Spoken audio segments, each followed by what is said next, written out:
नमस्कार दोस्तों, कैसे हैं आप सब। I hope all is well. Today we are going to start next topic on cooperative. स्वागत है आपका जेके एग्जाम क्रैकर में। This is presented by me Sahil Thakur और आज हम डिस्कस करेंगे next topic that is RBI, Reserve Bank of India. Reserve Bank of India important है क्योंकि ये आपका इकोनॉमी का भी टॉपिक है और इसके अलावा आपके सिलेबस में भी मेंशन है, तो इसके बारे में फुल डिटेल पढ़ेंगे। सबसे पहले बेसिक देखेंगे। बेसिक क्योंकि इंपॉर्टेंट है, बेसिक से भी कभी क्वेश्चन निकल जाते हैं। इसके अलावा जो हम पढ़ेंगे क्या रोल रहेगा बैंक्स का, जो है आरबीआई का रोल क्या रहेगा कोऑपरेटिव सेक्टर में। ये कहने का मतलब है कि कोऑपरेटिव बैंक्स में क्या रोल रहता है आरबीआई का, तो वो काफ़ी इंपॉर्टेंट है। सबसे पहले बेसिक पढ़ लेंगे, उसके बाद वो भी पढ़ लेंगे, ठीक है।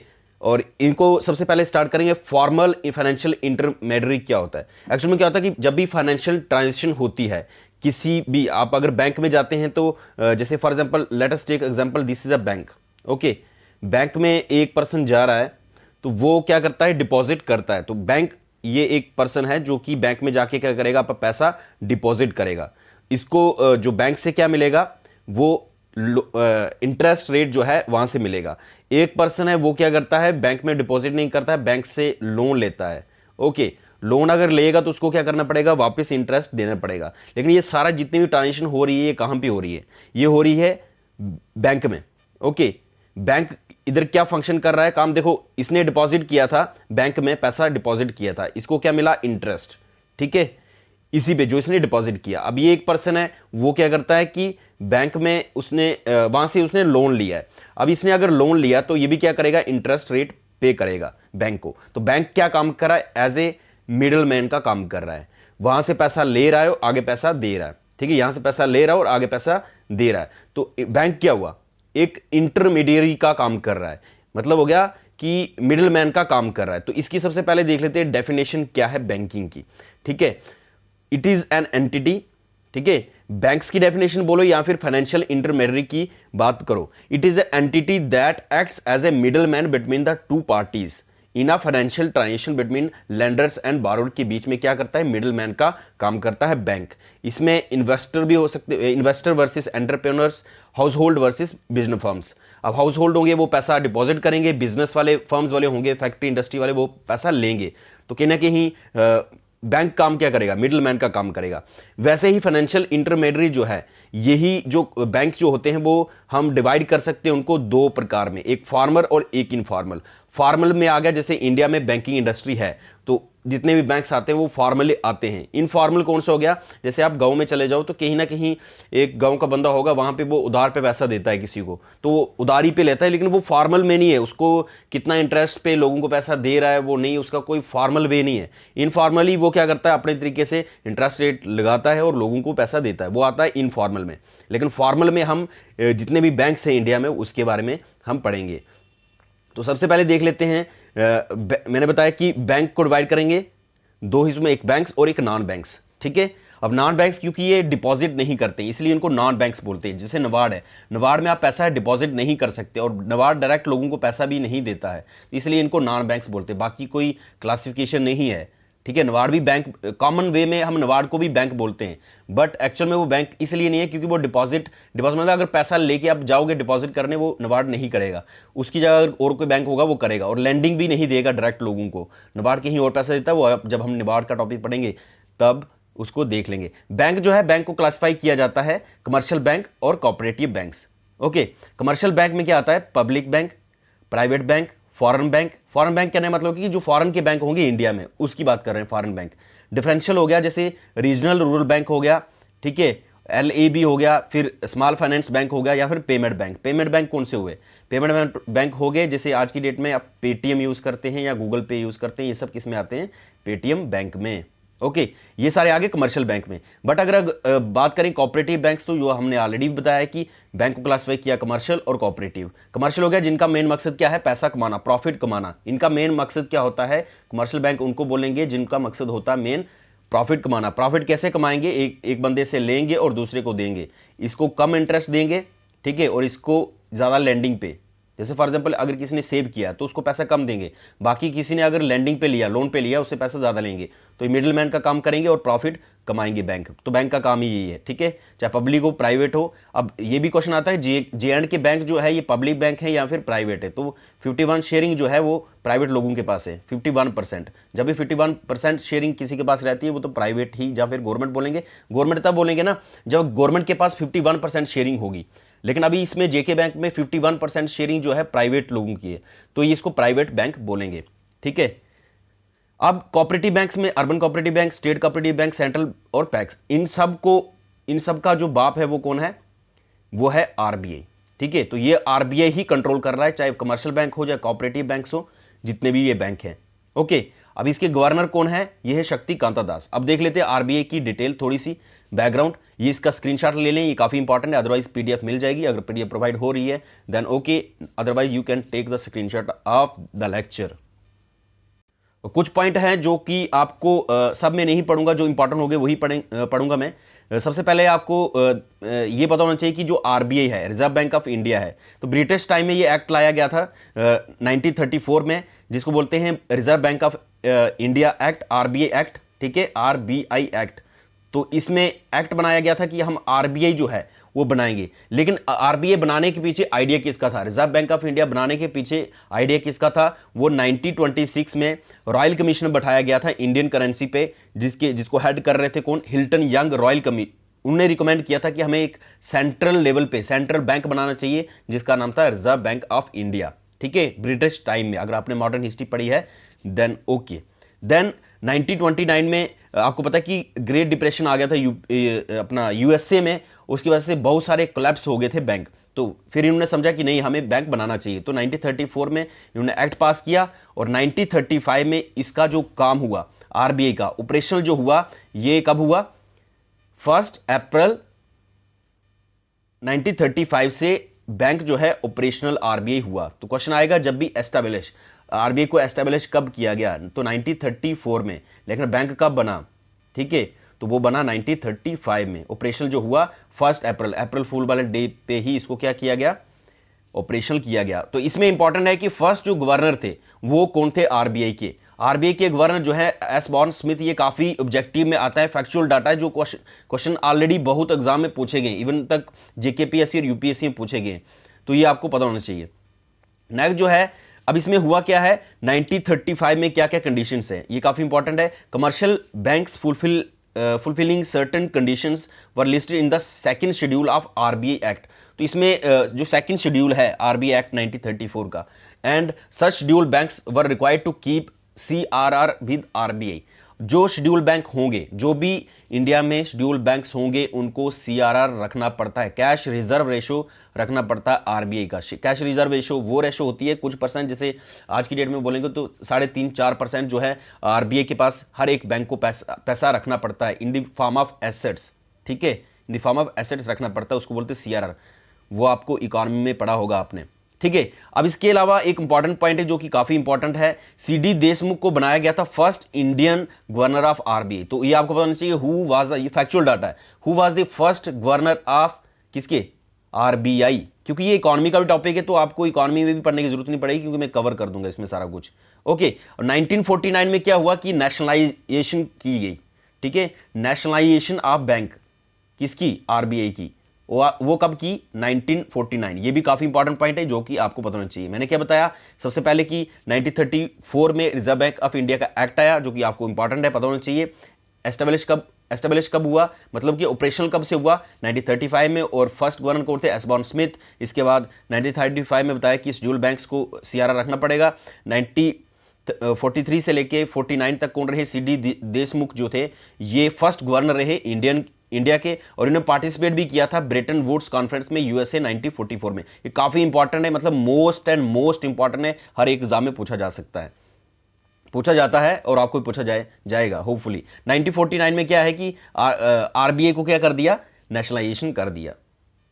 ये था बैकग्राउंड। अब आगे देख लेते हैं। अब क्वेश्चन आता है कि आरबीआई रेगुलेट किस किस बैंक को करता है। तो मैंने पहले ही बताया कि ऑलमोस्ट जितने भी बैंक है वो किसके कंट्रोल के आते हैं, किसके अंडर आते हैं? आरबीआई के। It regulates all the banks. मैंने क्या बोला? All the banks in India. सबको रेगुलेट कौन करेगा? आरबीआई, ठीक है। तो इसको पावर कहां से मिली है? इसको मिली है आरबीआई का, रिजर्व बैंक ऑफ इंडिया को बैंकिंग रेगुलेशन एक्ट 1949 के थ्रू इसको पावर मिली है कि हर एक बैंक को रेगुलेट करना है कि कौन कौन बैंक किस तरीके से फंक्शन कर रहा है। ओके, इसमें पब्लिक सेक्टर बैंक भी आ जाएंगे, प्राइवेट बैंक्स भी आ जाएंगे, फॉरेन बैंक भी आ जाएंगे, एनबीएफसी भी आ जाएंगे, आरआरबी भी, रीजनल रूरल बैंक भी आ जाएंगे, अर्बन कोऑपरेटिव बैंक्स भी आ जाएंगे। ठीक है, ये हमने ऑलरेडी डिस्कस किया था। और अब जो रूरल कोऑपरेटिव बैंक है उनको भी under the ambit of RBI regulation लाया गया है। ठीक है, आरबीआई के रेगुलेशन के अंडर 1949 की बैंकिंग रेगुलेशन एक्ट, ठीक है, बैंकिंग रेगुलेशन एक्ट के अंडर रूरल कोऑपरेटिव बैंक भी लाया गया है। ठीक है, ओके, पार्लियामेंट ने ऑर्डिनेंस पास किया था, वो आपको पता होना चाहिए। तो ये था सब की किस किस को रेगुलेट, इसका स्क्रीनशॉट लेने, ये काफी इंपॉर्टेंट है कि रेगुलेटरी रोल जो है वो आरबीआई का क्या है। ओके, अब एक कंसेप्ट जो है वो ये है कि 1949 में बैंकिंग रेगुलेशन एक्ट आया। अब ये बैंकिंग रेगुलेशन एक्ट क्या है? इसमें होता क्या है कि आरबीआई को पावर मिलती है कि किसी भी बैंक को अगर आपने लाइसेंस देना है, किसी भी कंपनी को, give licence to the company to open banks, give permission banks to open new branches. जब भी न्यू ब्रांचेस खोलनी होगी तो आपको आरबीआई से लाइसेंस लेना पड़ेगा किसी भी बैंक को। ठीक है, तो RBI is the apex body in India. तो आरबीआई क्या है? Reserve Bank of India is the apex body. Banking industry में सबसे अपेक्स बॉडी कौन है? RBI. Prescribe auditing and liquidity norms for such bank such as SLR, statutory liquidity ratio, वो भी इसकी ऑडिटिंग और लिक्विडिटी नॉर्म्स भी प्रिस्क्राइब करते हैं। कितनी रहेगी एसएलआर, वो भी कौन बताएगा? किसके अंडर है वो? बैंकिंग रेगुलेशन एक्ट के अंदर पावर दी गई है आरबीआई को। ठीक है, ये इंपॉर्टेंट पॉइंट है जो आपको पता होना चाहिए। आरबीआई का जो सेंट्रल बोर्ड है वो जो उसमें कितने मेंबर्स होते हैं? जैसे नॉन ऑफिशियल डायरेक्टर होते हैं और ऑफिशियल डायरेक्टर होते हैं। अभी ऑफिशियल डायरेक्टर जो होते हैं, आरबीआई का एक गवर्नर होता है, ठीक है, और 4 इसके क्या होते हैं? 4 ड्यूटी गवर्नर जो हैं इसके होते हैं। इसके अलावा नॉन ऑफिशियल में कौन कौन आते हैं? 2 गवर्नमेंट ऑफिशियल मेंबर्स होंगे, 10 director nominated by the government of India and 4 director from RBI local boards, जैसे वेस्ट से, ईस्ट से, नॉर्थ और साउथ से। ये काफी इंपॉर्टेंट है। इसमें टोटल कितने आ गए? इसमें 16 मेंबर्स आ गए। ठीक है, ऑफिशियल डायरेक्टर कितने आ गए? नॉन ऑफिशियल डायरेक्टर 2 ये 4 ये, टोटल कितने हुए? 16 इसमें आ गए। इसमें कितने आए? 4 डिप्टी गवर्नर और 1 जो है आरबीआई का गवर्नर होता है। जैसे आज की डेट में शक्तिकांता दास जो है 2021 की बात चल रही है, लेक्चर रिकॉर्ड हो रहा है 2021 में। ओके, तो ये जो आरबीआई का गवर्नर जो है वो शक्तिकांता दास हैं आज की डेट में। ठीक है, अब ये देखो RBI governor and deputy governor. अभी 25th गवर्नर जो हैं वो कौन है? शक्तिकांता दास, जो कि एक रिटायर्ड ऑफिसर हैं, फॉर्मर फाइनेंस सेक्रेटरी भी रह चुके हैं, और ये भी आपको बताना चाहिए। और इसको क्या है कि सेक्शन 8 जो है आरबीआई की, सेक्शन 8 में लिखा गया है कि जो डिप्टी गवर्नर जो रहेंगे वो 4 से ज्यादा नहीं, not more than 4 deputy governor होने चाहिए आरबीआई के। ठीक है, इसके अलावा जो डिटेल है वो आपकी स्क्रीन पे जो आपको पता होना चाहिए ये कौन कौन है। ठीक है, तो कभी कभी ऑब्जेक्टिव में आ जाता है कि जो अदर जो डिप्टी गवर्नर है 4 वो कौन कौन से हैं, तो आपकी स्क्रीन पे ये देख लें, इनके नाम आपको पता होने चाहिए। जैसे बीपी कानूंगो, ठीक है, एनएस विश्वनाथन जो हैं, ये कौन है? जो एक तो शक्तिकांता दास जो है वो गवर्नर है, ये कौन है? ये हैं deputy governor. Mahesh Kumar Jain, doctor Viral V Acharya जो हैं, ये आपको पता होना चाहिए, ये हैं। और इनका जो टेन्योर जो रहता है वो कितने देर तक रहता है? 3 साल तक री अपॉइंटमेंट होती है। Yes, they are selected. और इनको सिलेक्ट कौन करता है? ठीक है, जैसे डिप्टी गवर्नर है, इनको सिलेक्ट कौन करेगा? इनके लिए कमेटी है जिसका नाम है, जस्ट वेट, जिसका नाम है FSRASC। Okay, they are selected by the financial sector regulatory appointment search committee, जो इनको अपॉइंट करती है। ठीक है, नेक्स्ट जो है फंक्शन ऑफ आरबीआई, या फिर रोल ऑफ आरबीआई क्या रहता है। ये काफी इंपॉर्टेंट पॉइंट है जो आपको पता होना चाहिए कि आरबीआई का what is the function of RBI role. मैंने बताया था बेसिक से हाई लेवल तक जाएंगे, लेक्चर को एंड तक देखना, काफी इंपॉर्टेंट डिस्कशन है ये। ठीक है, अब आरबीआई का जो रोल है या फिर आप बोलो फंक्शन जो है वो क्या क्या है। एक तो जब भी आएगा question, control of money supply. जैसे मार्केट में जितनी भी मनी सप्लाई है, जितनी भी आप करेंसी देखते हैं, तो कहीं ना कहीं कंट्रोल कौन कर रहा है? ये आरबीआई कर रहा है। मैंने पहले बताया कि RBI is the apex body in India, in the banking industry में अपेक्स बॉडी कौन है? RBI, Reserve Bank of India. जितना भी मनी आ रहा है वही छापते हैं, वही कंट्रोल करते हैं। तो जब ऑब्जेक्टिव आएगा control of money supply, issues am not under RBI act और मेक्स मॉनिटरी पॉलिसी। तो जितनी भी मॉनिटरी पॉलिसी हैं, मॉनिटरी पॉलिसी एक आगे क्वालिटेटिव, एक आगे क्वांटिटेटिव टूल्स, जिसमें मॉनिटरी पॉलिसी कंट्रोल होती है, जो आपने इकोनॉमी में पढ़ा होगा, ठीक है। Control of foreign exchange through FEMA act, FEMA act बनाया गया था जिसमें फॉरेन एक्सचेंज जो है, फॉरेन एक्सचेंज कहने का मतलब ये है कि इंडियन रुपी और अदर करेंसी के साथ जैसे भी एक्सचेंज करेंगे तो कैसे करेंगे। जैसे आज की डेट में अगर डॉलर के साथ कंपैरिजन करें रुपी का, तो कितने परसेंट, जैसे 75 रुपीज़ है वो इक्वल टू कितने हैं, $1, ठीक है, एग्जाम्पल लेके चल रहे हैं। अगर ये इतने बराबर है तो एक्सचेंज रेट कैसे रहेगा, क्या है, ये सारा काम कौन करेगा, इसका कंट्रोल भी किसके पास रहेगा, फॉरेन एक्सचेंज का कंट्रोल आरबीआई के पास, कितना जो रुपी है वो इक्वल टू डॉलर रहेगा, ठीक है। तो ये भी कहीं ना कहीं कंट्रोल कौन करेगा, आरबीआई थ्रू फीमा एक्ट, वो भी पता होना चाहिए। इसके अलावा जो है banker to the government and public debt manager किसको बोला जाता है, ये भी क्वेश्चन आता है कि बैंकर टू द गवर्नमेंट किसको बोला जाता है, वो बोला जाता है आरबीआई को। बैंकर्स बैंक किसको बोला जाता है, बैंकर्स का बैंक, मतलब जब भी बैंक को कोई और पैसा नहीं देगा तो कौन देगा, आरबीआई देगा। लेकिन बैंकों को आरबीआई, एक और बात है कि आरबीआई डायरेक्ट लोगों को पैसा नहीं देता है, ठीक है। आप आरबीआई के पास चले जाए और बोलोगे कि हमें पैसा चाहिए, तो आरबीआई डायरेक्ट आपको पैसा नहीं देगा, वो सिर्फ बैंकों को पैसा देता है, ठीक है। इसलिए इसको बोलते हैं लेंडर ऑफ लास्ट रिजॉर्ट, ठीक है। लेंडर ऑफ लास्ट रिजॉर्ट किसको बोलेंगे, RBI. Advices in the monetary matters, ठीक है, मॉनिटरी पॉलिसी में भी इनका रोल रहता है। Regulator of all the banks, जब भी आएगा आपके सिलेबस में लिखा है, मेंशन किया है स्पेशली रोल ऑफ आरबीआई, साथ में लिखा है रेगुलेटर, तो ये काफी ध्यान से देखना आपने। रेगुलेटर ऑफ ऑल बैंक्स लिखा है, ऑल बैंक्स मतलब क्या, जितने भी प्रकार के बैंक हैं, चाहे जो हमने देखे, कमर्शियल बैंक होंगे, कोऑपरेटिव बैंक होंगे, फॉरेन बैंक होंगे। फॉरेन बैंक मतलब फॉरेन में नहीं, फॉरेन बैंक हो गया जो फॉरेन के बैंक है जो इंडिया में, ठीक है, वो बैंक, प्राइवेट बैंक जितने भी होंगे उसको उनको रेगुलेट कौन करेगा, आरबीआई करेगा। कैसे करेगा, through the banking regulation act 1949 या फिर पेमेंट सिस्टम 2007 वाला एक्ट के थ्रू, ठीक है। 2007 में एक्ट आया था, जितनी भी डिजिटल ट्रांजेक्शन होती है आज की डेट में, जितना पेटीएम, गूगल वगैरह जो भी है, तो वो कहीं ना कहीं पेमेंट सिस्टम एक्ट जो लाया था 2007 में, उसके थ्रू आरबीआई कंट्रोल करती है, ठीक है। ऑनलाइन ट्रांजेक्शन के लिए ये एक्ट है, बाकी जो जितना भी लाइसेंस वगैरह प्रोवाइड करना है, रेगुलेट करना है, वो बैंकिंग रेगुलेशन एक्ट को चेंज करना पड़ता है, ठीक है, और ये उसके अंडर कंट्रोल करता है। नेक्स्ट जो है रेगुलेटर ऑफ ऑल, ये भी आपको बताना चाहिए कि जितने भी एनबीएफसी होंगे, नॉन बैंक फाइनेंशियल कॉर्पोरेशन जो होंगे, जो डिपॉजिट करते हैं, उनके जो डिपॉजिट, डी वाला बोला मैंने, जो डिपॉजिट करते हैं एनबीएफसी, वो एनबीएफसी जो डिपॉजिट में पैसा लेते हैं, उनके रेगुलेटर भी कौन है, आरबीआई, ठीक है। ऑल इंडिया फाइनेंशियल इंटरमीडियरी के भी रेगुलेटर वही हैं। बाकी प्रमोशन रोल जो है वो कहीं ना कहीं रहता ही रहता है, वो आप देख लेना क्या क्या है। इसके अलावा डाटा पब्लिकेशन एंड अवेयरनेस, जैसे एनुअल फाइनेंशियल स्टेटमेंट रिपोर्ट, ये काफी इंपॉर्टेंट है, यूपीएससी में 2-3 बार पूछ चुके हैं, ये काफी इंपॉर्टेंट है, आपके एग्जाम में भी आ सकता है, जेके पीएससी में, ठीक है।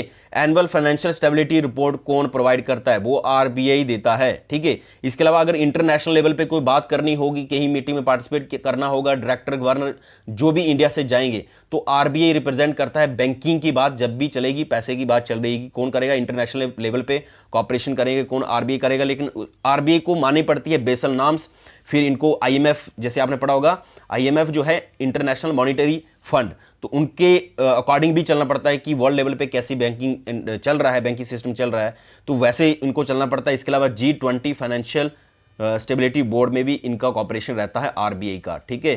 तो आरबीआई का रोल काफ़ी ज़्यादा, जितना हम सोचते उतना नहीं, उससे भी ज़्यादा काफ़ी है। तो आप सोच ले इंटरनेशनल लेवल पे भी, जब मैंने बोला कि पैक्स बॉडी, इंडिया की पैक्स बॉडी, जैसे लॉ डिसीजन में कौन सी आ गई, सुप्रीम कोर्ट आ गई, वैसे इंडिया में पार्लियामेंट जो है वो सुप्रीम लॉ बनाने वाली है। तो कॉन्स्टिट्यूशन, जैसे कॉन्स्टिट्यूशन को क्या करने के लिए, कॉन्स्टिट्यूशन को the guardian of the constitution कौन है, सुप्रीम कोर्ट है। वैसे ही अगर बैंकिंग की बात कोई भी चलेगी, फ्रॉड चलेगा, स्कैम चलेगा, कुछ भी बैंकिंग के रिलेटेड पैसे की बारी बात आएगी, वो सारा कौन देखेगा, RBI. RBI is the apex body. और इंटरनेशनल लेवल पे कॉपरेशन करना होगा, बेसल नॉर्म्स क्या होती हैं ये इकोनॉमी में आपने पढ़ा होगा, इंटरनेशनल मॉनिटरी फंड के साथ कुछ भी करना होगा तो आरबीआई का रोल रहेगा। G20 फाइनेंशियल स्टेबिलिटी बोर्ड में भी आरबीआई पार्टिसिपेशन करता है और इनका कॉपरेशन रहता है, ठीक है। अब मैंने रेगुलेटरी रोल ऑलरेडी बता दिया है कि जितना भी रेगुलेटरी रोल क्या है, मतलब किस किस बैंक को रेगुलेट करेगा, तो मैंने सब बता दिया। पब्लिक सेक्टर बैंक होगा चाहे प्राइवेट बैंक होगा, पब्लिक सेक्टर बैंक हो गया जो गवर्नमेंट के बैंक से रहते हैं, ठीक है। प्राइवेट सेक्टर होते हैं पब्लिक सेक्टर बैंक हो गया जिसमें गवर्नमेंट का ज्यादा शेयर रहेगा, प्राइवेट बैंक्स हो गया जिसमें गवर्नमेंट का शेयर लेस देन 51% रहेगा। जिसका भी देखो शेयरिंग में प्राइवेट क्या होता है, पब्लिक क्या होता है, जब भी 51% शेयरिंग किसी के पास रहेगी, जैसे गवर्नमेंट के पास रहेगी, तो वो क्या बन जाएगा, पब्लिक सेक्टर बैंक। जब भी 51 से कम होगी, जैसे 49% शेयरिंग अगर किसके पास है, गवर्नमेंट के पास है, अगर 49% हो जाती है तो ये बन जाता है प्राइवेट बैंक। बाकी इसका मतलब ये गवर्नमेंट का रूल नहीं है, मतलब इसका मतलब ये नहीं है कि गवर्नमेंट नहीं है, गवर्नमेंट का शेयरिंग रहती है, लेकिन वो शेयरिंग कम कर देते हैं तो 49 से नीचे होगी तो वो प्राइवेट बैंक बन जाएगा। ठीक है, प्राइवेटाइजेशन ऑफ बैंक जिसको बोलते हैं। अभी रिसेंटली काफी एग्जाम में पूछा भी गया है कि प्राइवेटाइजेशन ऑफ, जैसे अकाउंट असिस्टेंट या फिर शायद से पंचायत अकाउंट असिस्टेंट का एग्जाम आया था, उसमें प्राइवेटाइजेशन ऑफ बैंक पूछा गया था, किस बैंक को किसके साथ मर्ज किया गया था। तो कंसेप्ट ये है कि गवर्नमेंट 51% से नीचे जो है अगर शेयर लाएगी और अपना शेयर रखेगी 49%, तो बैंक कोई भी पब्लिक होगा वो प्राइवेट बन जाएगा। ठीक है, फॉरेन बैंक्स इसको भी रेगुलेट करेगा, एनबीएफसी को भी, आरआरबी को भी, अर्बन कोऑपरेटिव बैंक सिलेबस में है कोऑपरेटिव बैंक, तो काफी ध्यान देना है, लाइन जो है कीवर्ड को पकड़ना है। ठीक है, नेक्स्ट जो है रोल ऑफ आरबीआई, ये भी आपको पता होना चाहिए, ये मैं शॉर्टकट पढ़ूंगा, ये आपको डायरेक्ट जो है स्क्रीनशॉट ले लें। ये जितने भी पॉइंट दिए हैं ये सोच लो कि आने ही आने हैं। ओके, एक दो क्वेश्चन तो डायरेक्ट इधर से निकलेगा। रोल ऑफ आरबीआई जो है इसका कह रहे हैं, एक तो फाइनेंशियल सुपरविजन, जब भी फाइनेंशियल की बात होगी तो मतलब पैसे की बात होगी तो कौन करेगा, आरबीआई का रोल रहेगा। Regulator and supervisor of financial system, regulator and supervisor of payment and settlement system, payment settlement हो गया, जितने भी ऑनलाइन फ्रॉड होंगे जैसे पेटीएम गूगल आगे पीछे जितना भी है। ठीक है, ये क्या ऑनलाइन ट्रांजेक्शन हो रही है तो सेटलमेंट इनकी कहाँ होती है, क्या होती है, और जितना भी आरटीजीएस या फिर आप नेफ्ट वगैरह पैसा जो करते हैं ट्रांसफर, तो बैंकिंग को जितना भी कंट्रोल करेंगे यही करेंगे। मैनेजिंग फॉरेन एक्सचेंज, मैंने बताया कि फॉरेन एक्सचेंज को मैनेज कौन करेगा, आरबीआई। करेंसी जितनी भी इशू होती है, ये आपको बताना चाहिए, इंडिया में करेंसी जितनी भी इशू होती है वो कौन करता है, RBI, except 1 rupee note. Exception ये है कि 1 रुपी नोट जो है, जो एक्सेप्शन ये है कि जो आरबीआई जितने भी आरबीआई का जो गवर्नर होता है वो साइन करता है जितने भी नोट्स आते हैं मार्केट में। आपके पास नोट होंगे 10 रुपए के या 100, 1000, 500 जितना भी है, उस पर देखना कि आप क्या लिखा होगा, आरबीआई के गवर्नर के साइन होंगे, वहां लिखा होगा कि ये वाले गवर्नर ने साइन किया है। लेकिन अगर आप 1 रुपए का नोट लेंगे, ठीक है, वहां पे नीचे देखेंगे तो वहां पे फॉरेन जो फाइनेंशियल सेक्रेटरी होंगे, फाइनेंस सेक्रेटरी होंगे, ठीक है, फाइनेंस सेक्रेटरी जो कि आईएएस ऑफिसर होते हैं मोस्टली, तो उनके साइन होते हैं। ठीक है, तो 1 रुपए के नोट पे साइन किसका होता है, वो किसका होता है, वो होता है सेक्रेटरी का, फाइनेंस सेक्रेटरी। ठीक है, गवर्नमेंट ऑफ इंडिया का जो फाइनेंस सेक्रेटरी रहते हैं जो कि आईएएस ऑफिसर होते हैं, उनके साइन होते हैं। बाकी जितने भी नोट्स होते हैं, जितने भी मार्केट में नोट होते हैं, उसमें साइन किसका होगा, यहां पे गवर्नर का। ठीक है, तो ये काफी इंपॉर्टेंट है। और करेंसी इशू कौन करता है, आरबीआई करता है on the behalf of government. ठीक है, बैंकर्स बैंक किसको बोला जाता है, आरबीआई को बोला जाता है। रेगुलेटर ऑफ बैंकिंग सिस्टम, तो आपको पता है ये भी बैंकिंग को रेगुलेट कौन करेगा, मैं कौन मॉनेटरी पॉलिसी क्या रखनी है, कितना इंटरेस्ट रेट रखना है, वो सारा सिस्टम कौन देखेगा, आरबीआई करता है। डिटेक्शन ऑफ फेक करेंसी, मतलब मार्केट में अगर फेक करेंसी चल रही है उसको डिटेक्ट करने के लिए भी आरबीआई का रोल है। कैसे डिटेक्ट करेंगे, कौन कौन सी ऐप जो है आरबीआई ने डेवलप की है वो आपको पता होना चाहिए। वो वैसे यूपीएससी के लिए पता होना चाहिए, लेकिन जेकेपीएससी के लिए इंपॉर्टेंट नहीं है कि कौन कौन से डिटेक्शन होनी चाहिए, लेकिन बाय द वे पढ़ लेंगे, वो आपने इकोनॉमी में पढ़ा ही होगा। डेवलपमेंट रोल क्या क्या रहेगा, और लास्ट में जो है कस्टोडियन ऑफ फॉरेन एक्सचेंज जो भी बोलते हैं वो किसको बोलते हैं, आरबीआई को। ये जो पॉइंट थे ये काफी इंपॉर्टेंट थे, जो कि आपने स्क्रीनशॉट लो या फिर टेलीग्राम पे पीडीएफ मिल जाएगी, जेके एग्जाम क्रैकर वो ज्वाइन कर दें, वहां पे आपको पीडीएफ भी मिल जाएगी, नहीं तो आप इसका स्क्रीनशॉट लेके पढ़ सकते हैं। ओके, अब देख लेते हैं मॉनिटरी पॉलिसी ऑफ आरबीआई क्या क्या रहती है, जो कि इकोनॉमी का कंसेप्ट है, लेकिन मैं पढ़ा देता हूं। ये हमारे भाई साहब कौन है, ये हैं शक्तिकांता दास, जो कि आज की डेट में आरबीआई के क्या हैं, गवर्नर हैं। ओके, अब मॉनिटरी पॉलिसी ऑफ आरबीआई क्या होता है, मॉनिटरी पॉलिसी वो पॉलिसी होती है, macroeconomic policy design by the central bank of a country to manage money supply, कैसे करेंगे, इंटरेस्ट रेट कितना रखेंगे, जितना भी इंटरेस्ट रेट बैंक रखेंगे तो ये कौन रखता है, ये एमपीसी की कमेटी होती है, एमपीसी। ठीक है, मॉनिटरी पॉलिसी कमेटी। ठीक है, ये जो कमेटी है ये रिकमेंडेशन देती है कि कितना इंटरेस्ट रेट होना चाहिए बैंक में, और इनका सिर्फ रोल यही रहता है। तो monetary policy is a policy of macro economic policy, जिसमें सेंट्रल बैंक हो गया, सेंट्रल बैंक मतलब हो गया आरबीआई, जब भी आएगा सेंट्रल बैंक हो गया आरबीआई, ये मैनेज करेंगे money supply, interest rates, it also helps in shaping variable such as inflation. अगर मार्केट में बढ़ गया है, उसमें देखो इन्फ्लेशन कंट्रोल खाली गवर्नमेंट का काम नहीं है, आरबीआई का भी रोल है, ठीक है, आरबीआई का भी रोल है इन्फ्लेशन को कंट्रोल करने में। तो जब भी क्वेश्चन आएगा कि इन्फ्लेशन को कंट्रोल कौन करता है, गवर्नमेंट करती है, आरबीआई, दोनों करते हैं, ठीक है, महंगाई जो है दोनों कंट्रोल करते हैं। कैसे करते हैं? मॉनेटरी पॉलिसी के थ्रू। ओके, कंजप्शन सेविंग करना होगा, पैसा अपने सेव करना होगा, तब भी कितना करना है, कितना डिपॉजिट मिलेगा, इन्वेस्टमेंट, कैपिटल फॉर्मेशन, ये सारा काम किसका है? इसको बोलते हैं मॉनेटरी पॉलिसी, ठीक है। मॉनेटरी पॉलिसी जो कि एमपीसी बनाती है बॉडी, 2015-16 में इसको बनाया गया था, ठीक है, मोदी गवर्नमेंट के बाद, ठीक है। और इनका काम मेन है कि कितना मनी सप्लाई, मतलब वैसे तो ये सेंट्रल जो बैंक है, ठीक है, ये मनी सप्लाई को कैसे कितना रखेंगे, इंटरेस्ट रेट कितना रखेंगे, इन्फ्लेशन को कंट्रोल कैसे करेंगे, ये काम इनका है, ठीक है, आरबीआई का ही काम है। Monetary policy plays an important role in price stability. Price stability में काफी इंपॉर्टेंट रोल है, जैसे इन्फ्लेशन कंट्रोल करना, economic growth, job creation, social justice in the economy, ये सारे किसका काम है? इसी का है। इसमें दो टूल आते हैं जो कि आपको पता होना चाहिए। जैसे जो मॉनेटरी पॉलिसी के दो टूल्स हैं, एक आता है क्वांटिटेटिव टूल्स और एक आता है क्वालिटेटिव टूल्स। अब इसको डिटेल में देख लेते हैं। क्वांटिटेटिव टूल्स ऑफ आरबीआई कौन कौन से होते हैं? क्वांटिटेटिव मतलब कैसे कंट्रोल करेगा, कैसे रेगुलेट करेगा आरबीआई। तो इसको क्वांटिटेटिव टूल, जैसे आरबीआई आ गया, आरबीआई के टूल्स होते हैं, जैसे मॉनेटरी पॉलिसी रेगुलेट करने के लिए, मॉनेटरी पॉलिसी को रेगुलेट करने के लिए दो टूल होते हैं। एक का नाम है क्वांटिटेटिव टूल, ठीक है, दूसरे का नाम है क्वालिटेटिव। तो बैंकिंग जितने भी बैंक है उनको आरबीआई कैसे कंट्रोल करेगा? प्रश्न तो ये आता है ना, कैसे कंट्रोल करेगा? उनके लिए आरबीआई के दो टूल हैं, एक क्वांटिटेटिव बोलते हैं, एक क्वालिटेटिव टूल होते हैं। ओके, हम पहले देखें क्वांटिटेटिव टूल, देन हम डिस्कस करेंगे qualitative tools. Okay, quantitative tools of RBI, इसको जनरल और इनडायरेक्ट टूल्स भी बोलते हैं। क्यों बोलते हैं जनरल? क्योंकि ये एंटायर इकोनॉमी को इंपैक्ट करते हैं, दे इफेक्ट द एंटायर इकोनॉमी, जितनी भी कंट्री की इकोनॉमी होती है उसको इफेक्ट करते हैं ये क्वांटिटेटिव टूल, इसीलिए इनको बोलते हैं जनरल या फिर इनडायरेक्ट टूल्स। किसी पर्टिकुलर सेक्टर को नहीं, ठीक है, पर्टिकुलर सेक्टर हो गया खाली एजुकेशन सेक्टर, इंडस्ट्रियल सेक्टर या फिर एग्रीकल्चर सेक्टर को नहीं, ये पूरी इकोनॉमी को क्या कर देते हैं? इंपैक्ट करते हैं, ठीक है।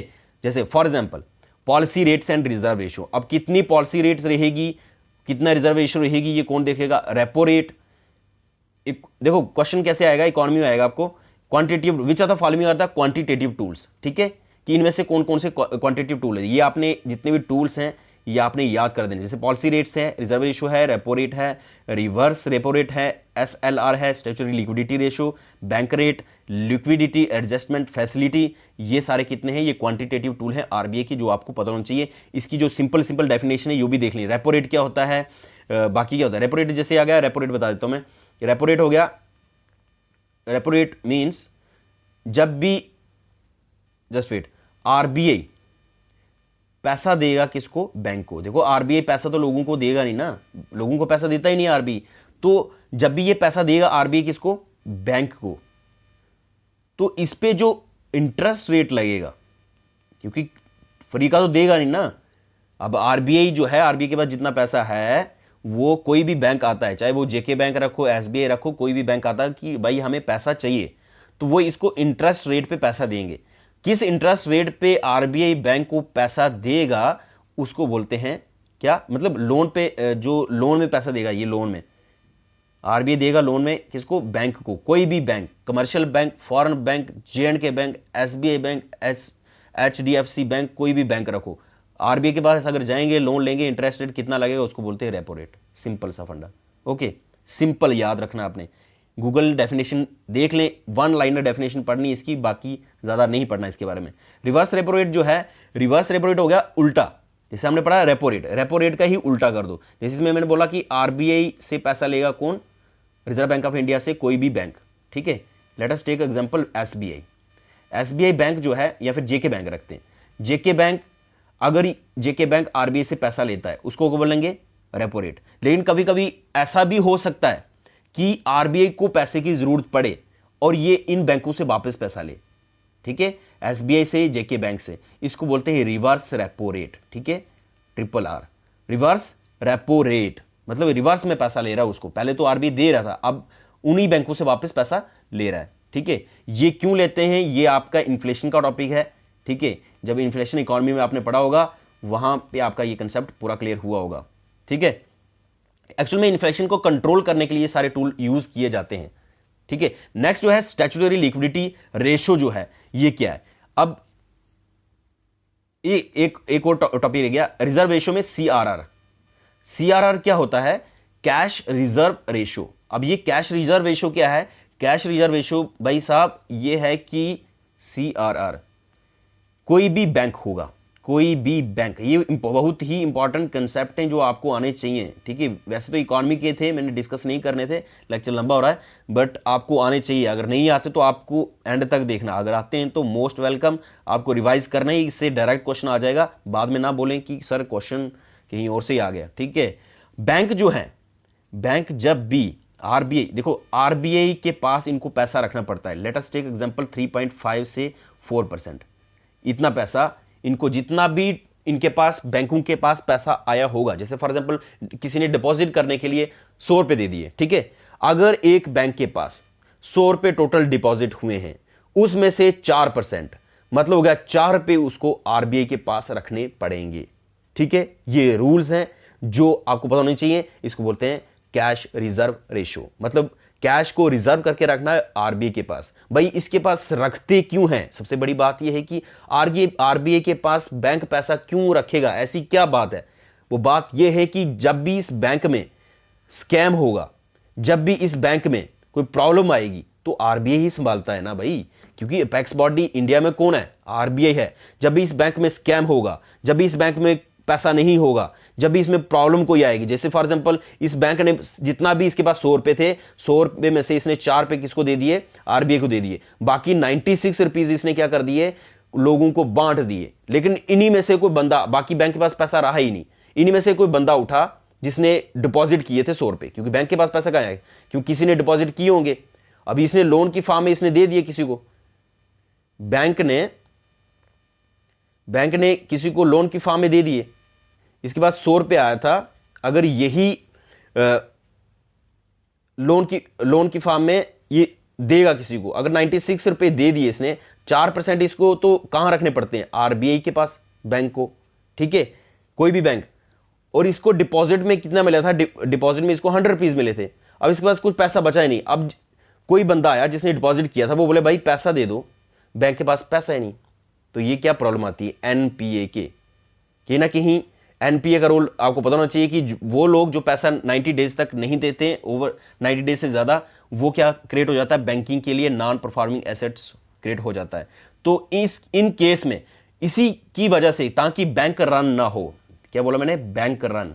ठीक है, कि लोग बैंक रन ना हो, इसीलिए क्या करना पड़ता है? आरबीआई को अपने पास कुछ पैसा रखना पड़ता है, ताकि कल को अगर बैंक डूब भी जाएगा तब भी आरबीआई क्या करे? रिस्ट्रिक्शन लगाए और थोड़ा बहुत पैसा लोगों को दे पाए, बाकी पूरा देना पड़ता है। बट ये आपको बताना चाहिए कि रिजर्व रेशो क्या है।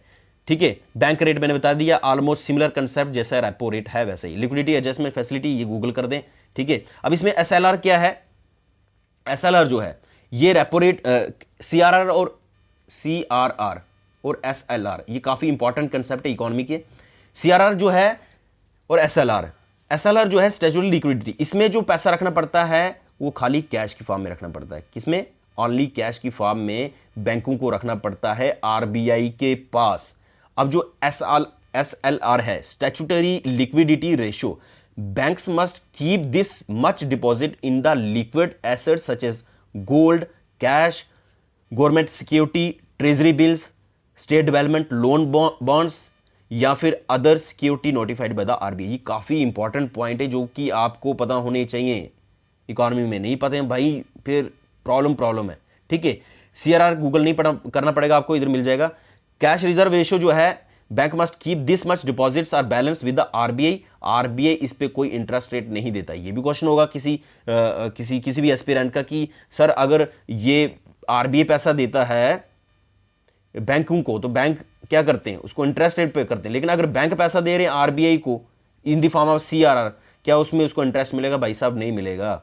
Okay, open market operations, margin standing facility, ये ओपन मार्केट ऑपरेशन और ऑपरेशन ट्विस्ट, ये 2019 में लाया गया था ऑपरेशन ट्विस्ट। ये काफी इंपॉर्टेंट है, इसको गूगल कर दें और उसमें पढ़ लें। ठीक है, लेक्चर बहुत लंबा हो जाएगा, इकोनॉमी के कंसेप्ट थे। अब इसमें क्या है, आपने क्या क्या याद रखना है कि which of the following are the quantitative tools, policy rate, repo rate, reverse repo rate, SLR, bank rate, liquidity adjustment facility, CRR, open market operation, margin standing facility और operation twist, all these are tool of quantitative tools.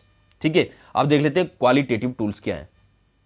Qualitative tool जो है, qualitative tools RBI के कौन कौन से हैं भाई साहब? देखो, एक तो आ गया मार्जिन रिक्वायरमेंट, फिर आता है सिलेक्टिव क्रेडिट कंट्रोल, जिसमें आता है इंक्लूड प्रायोरिटी सेक्टर लैंडिंग्स। ठीक है, priority sector lending, moral situation और प्रॉम्प्ट करेक्ट एक्शन, ये जितने भी 4 पॉइंट हैं ये क्वालिटेटिव टूल्स हैं जो कि आरबीआई यूज करता है। ठीक है, अभी इसमें मार्जिन रिक्वायरमेंट होता है, जैसे सिलेक्टिव क्रेडिट कंट्रोल। अब इसमें क्या होता है कि जैसे पीएसएल लैंडिंग है ना, प्रायोरिटी सेक्टर लैंडिंग होगा, किस किस सेक्टर को कितना पैसा जाएगा। ठीक है, ये आरबीआई ही डिसाइड करता है ना, आरबीआई ही डिसाइड करेगा कि पीएसएल लैंडिंग जो है कौन कौन बैंक कहां कहां कितना पैसा देगा। जैसे bank must give 40% of their loans to 3 priority sector, जैसे एग्रीकल्चर, स्मॉल इंडस्ट्री और एग्रीकल्चर के लिए। ठीक है, तो ये 3 प्रायोरिटी सेक्टर देना चाहिए बैंक को 40%।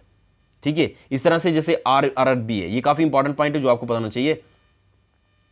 देख लें, आरआरबी है या फिर रीजनल रूरल बैंक है या फिर स्मॉल फाइनेंस बैंक है, देन 40% कोटा तो होगा ही होगा, प्लस 35% एक्स्ट्रा कोटा भी होता है पीएसएल में, प्रायोरिटी सेक्टर लैंडिंग में। मतलब जो आरबीआई बोलेगा कि ये प्रायोरिटी बेसिस पे इस सेक्टर में आपको लोन देना ही देना है, उसको बोलते हैं प्रायोरिटी सेक्टर लैंडिंग। ठीक है, इनको 75% पीएसएल लैंडिंग देनी पड़ती है। ठीक है, और पीएसएल जो है, प्रायोरिटी सेक्टर लैंडिंग जो है, ये अर्बन कोऑपरेटिव पे भी लागू होती है विद सर्टेन कैवेट्स। ठीक है, वो आरबीआई डिसाइड करेगा कितना रहेगा अर्बन कोऑपरेटिव बैंक्स पे, रूरल पे नहीं रहती है, अर्बन कोऑपरेटिव रहती है। मॉरल सिचुएशन और प्रॉम्प्ट करेक्ट एक्शन क्या होता है? ये आरबीआई मॉरल सिचुएशन यूज करता है जब भी, मॉरल सिचुएशन हो गया कि एक टूल है जो कि आरबीआई यूज करेगा। कोई भी बैंक अगर, for example let us take JK Bank example, और 11% पे ये इंटरेस्ट रेट लोगों को दे रहे हैं। ठीक है, लोन दे रहे हैं लेकिन 12% दे रहे हैं। आरबीआई इनको बार बार बोल रहा है कि, आरबीआई ये बोल रहे हैं कि भाई आप जितना भी इंटरेस्ट रेट लगा रहे हो, हमने अगर इंटरेस्ट रेट आपको 4% दिया है, 4% पे दिया है, तो आपको कम से कम 6% दे दो लोगों को। ठीक है, लेकिन ये बैंक मानते नहीं है, ये बैंक बोलते हैं हमारा बहुत खर्चा है, हमारा बिल्डिंग होती है, हमें एम्प्लॉय को पैसा देना पड़ता है, हमारा जो एनपीए बहुत सारे ज़्यादा हैं, हमें बहुत सारी प्रॉब्लम्स हैं, तो ये बहाना लगा के जाते हैं। लेकिन आरबीआई जो मॉरली इनको बोलता रहेगा भाई आप कम से कम 6% दो, 11% नहीं दो, लेकिन बैंक वही काम करते हैं। बैंक बोलते हैं हमारा एनपीए क्रिएट हुआ है, हमें एम्प्लॉय को पैसा देना पड़ता है, बाकी सारी प्रॉब्लम आती है। इस केस में ये हुआ मॉरल सिचुएशन, मतलब प्रेशर नहीं करना, मतलब मॉरली आप किसी पे प्रेशर कर रहे हो बैंक को। आरबीआई का गवर्नर जो है ये क्या बोलेगा, कहीं मीटिंग लेगा मीडिया में या फिर कहीं बोलेंगे, आरबीआई के गवर्नर वो बोलेंगे भाई हमने तो सीआरआर भी कम किए, हमने एसएलआर भी कम किए, हमने मॉनेटरी पॉलिसी भी कम की, लेकिन जितने भी बैंक हैं इंडिया में ये नहीं कर रहे हैं। ठीक है, तो ये आ गया मॉरली प्रेशर इन पे बढ़ेगा, तो लोगों को पता चलेगा नहीं भाई आरबीआई ने तो किया, इन्होंने नहीं किया। ठीक है, वो होता है moral situation. Prompt correct action क्या होता है कि इसमें आरबीआई डायरेक्ट एक्शन लेता है और बैंक को क्या करता है, पेनल्टी लगाता है। बस इतना याद रखना है, बैंक पे क्या लगेगी, पेनल्टी लगेगी। ठीक है, पेनल्टी लगेगी, कौन, आरबीआई लगाएगा प्रॉम्प्ट करेक्ट एक्शन। अगर वो मॉरली आरबीआई ने बहुत बार बोला बैंक को कि आप पैसा मॉनेटरी पॉलिसी जो है सीआरआर एसएलआर वगैरह कम करो, अगर नहीं करते हैं तो प्रॉम्प्ट करेक्ट एक्शन लगता है। कोई भी घोटाला होगा, कोई भी रूल्स एंड रेगुलेशन आरबीआई के कोई भी रूल्स एंड रेगुलेशन अगर कोई बैंक नहीं मानता है, ठीक है, अगर ये नहीं मान रहा है तो प्रॉम्प्ट करेक्ट एक्शन लगाया जाता है, उस पर पेनल्टी लगाई जाती है।